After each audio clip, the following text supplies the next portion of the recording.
भाइयों और बहनों, गरीबों की सरकार होती है तो कैसे उसकी सेवा करती है, कैसे उसे सशक्त करने के लिए काम करती है, ये आज पूरा देश देख रहा है। 100 साल के सबसे बड़े संकट काल में, कोरोना महामारी के इस समय में भी देश ने ये लगातार अनुभव किया है।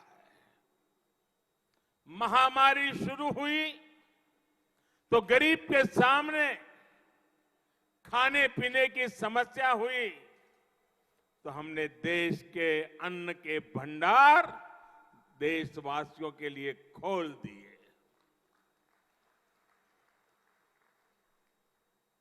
हमारी माताओं बहनों को सम्मान से जीने के लिए जनधन बैंक खाते में सीधे पैसे जमा किए, किसानों और मजदूरों के बैंक खाते में पैसे जमा किए, हमने मुफ्त गैस सिलेंडरों की भी व्यवस्था की ताकि गरीब के घर की रसोई चलती रहे, उसका घर का चूल्हा कभी बुझ न पाए।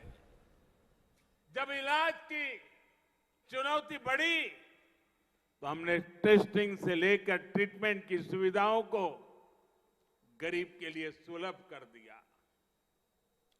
जब वैक्सीन आई तो हमने ये सुनिश्चित किया कि हर भारतीय को वैक्सीन लगे, मुफ्त लगे। તમારા બધાના વેક્સિન લાગ્યા છે ને? ટીકાકરણ થઈ ગયું છે ને? કોઈને કાણી પાઈ આપવી પડી છે? 1 રૂપિયો ખર્ચવો પડ્યો છે? भाइयों बहनों, एक तरफ कोरोना का ये विकट समय, वैश्विक महामारी, और आजकल तो आप देख रहे हैं युद्ध भी चल रहा है। टीवी पर आधा समय युद्ध की खबरें हर किसी को चिंतित करती है। इन परिस्थितियों में भी हमने निरंतर प्रयास किया कि हमारे गरीब भाई बहन को, हमारे मिडिल क्लास को, मध्यम वर्ग के भाई बहनों को मुश्किल का सामना करना न पड़े। अब हमारी सरकार सुविधाओं को 100% नागरिकों तक पहुंचाने के लिए अभियान चला रही है। जो जिस बात का हकदार है उसे उसका हक मिलना चाहिए।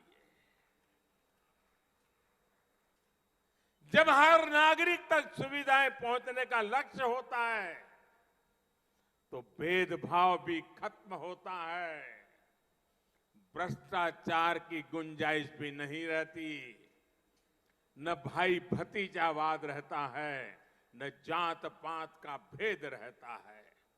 इसलिए हमारी सरकार मूलभूत सुविधाओं से जुड़ी योजनाओं को सैचुरेशन तक, 100% तक पहुंचाने में जी जान से जुटी हुई है। राज्य सरकारों को भी हम लगातार इस काम के लिए प्रेरित कर रहे हैं, सहायता कर रहे हैं। हमारा ये प्रयास देश के गरीब को, देश के मध्यम वर्ग को सशक्त करेगा, उनका जीवन और आसान बनाएगा।